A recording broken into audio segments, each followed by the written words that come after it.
Is there a way to figure out who was the showrunner for a TV show by looking at all the fancy titles? They're not that fancy. Scrolling past in the end, none says showrunner. You're right. It's kind of complicated. So the showrunner is almost always given the title of executive producer. The problem is you'll notice there are many other executive producers on the show who are probably not even writers. They are what we call non-writing executive producers. They might be managers who represent talent or the writer who negotiated for that title. They might be just producers who help put together the project, and they're non-writing executive producers. You wouldn't know.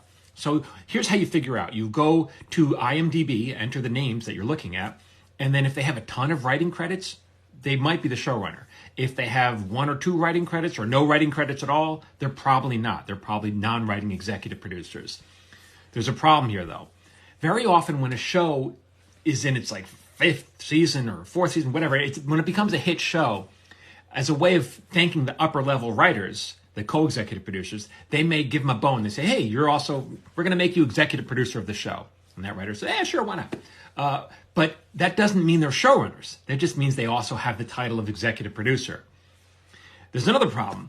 Often when a show is developed, a writer, even an experienced writer, might pitch it under the banner, might pitch it to a very experienced showrunner, an 800-pound gorilla is what we call them, someone who's had a ton of hit shows. And that person is now executive producer on the show, and they're actually above the showrunner. They have the power to fire that showrunner, even though they kind of created that show. That's just how it goes when you're an 800-pound gorilla. You get to throw things around.